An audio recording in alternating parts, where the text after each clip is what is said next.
Teknoloji Gelişme Vakfı 1991 yılında kurulmuş bir vakıf.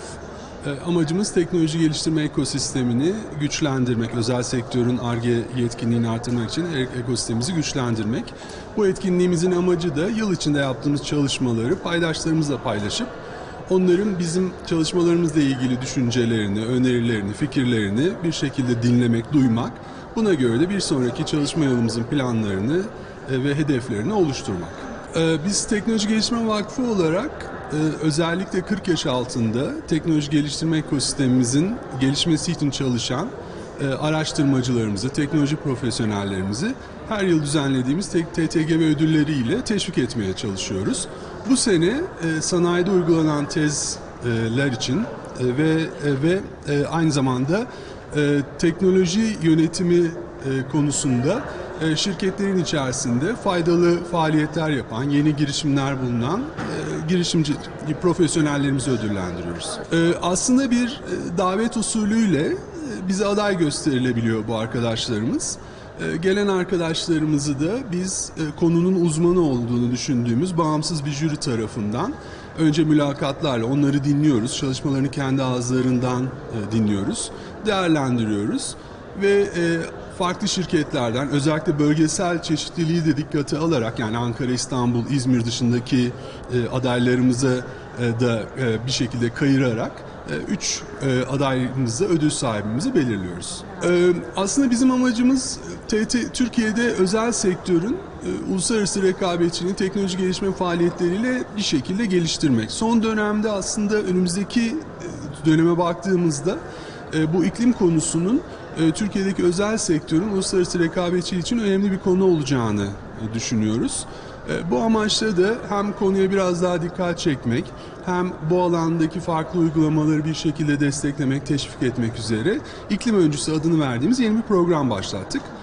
Programımız kapsamında önümüzdeki 5 yıl içerisinde 5 tane büyük projeye TTGV olarak finansal destek vereceğiz. Bu projelerin geliştirilmesi süreçlerinde TTGV olarak farklı paydaşlarımızla beraber çalışacağız. Oradaki amacımız iklim konusunda Türkiye'nin ihtiyaçlarını çözebilecek farklı uygulamaların gerçekleştirilebildiğini, çalıştırabildiğini göstererek bu konuda özellikle KOBİ'lerimiz ve girişimcilerimiz için yeni bir pazarın, yeni bir talebin oluşmasını sağlamak. Yeşil dönüşüm konusunda aslında biraz da olacak. Yeşil dönüşüm konusunda da farklı bir çalışmamız var. O kapsamda da özellikle KOBİ'lerimizin temiz üretim dediğimiz yani çevre dostu üretim standartlarına uyumu konusundaki projelerin tespit edilmesi, bu konudaki projelerin finansal kurumlarla bir araya getirilmesi konusunda da farklı bir model üzerine çalışıyoruz. Zaten ödüllerimizin temel amacı da bu. Onları gördüğümüzü, onların yaptığı çalışmaları takdir ettiğimizi, desteklediğimizi bir şekilde göstermek. Yani onlara ödül olarak verdiğimiz şeyin çok bir karşılığı da yok. Tek amacımız ya biz sizin yaptığınız işleri önemsiyoruz. Bu işleri bir şekilde desteklemek istiyoruz. Yaptığınız iş gerçekten güzel bir iş ve kariyerinizi bu işin üzerine inşa etmeniz bizi ve teknoloji ekosistemini mutlu edecek. Bu mesajı vermek. Şimdi bizim de insanlık olarak sadece Türkiye'yi düşünmeyelim, böyle bir sorunumuz var. Sorun şu. Bildiğiniz üzere hesaplamalara göre dünyamızın yaşı 4,55 milyar yıl. Atalarımız sayılabilecek Homo sapiens'in yeryüzündeki varlığının geçmişi 200 bin yıl kadar eskiyebiliyor. Biraz daha yakına gelirsek, yazının bulunduğu tarih bundan 5500 yıl öncesi. Yani insanlık modern sayılabilecek, uygarlığın ilk adımı sayılabilecek yazının icadından bu tarafa 5500 yıllık bir serüven içinde. Bir de sanayileşme var günümüze doğru geldikçe.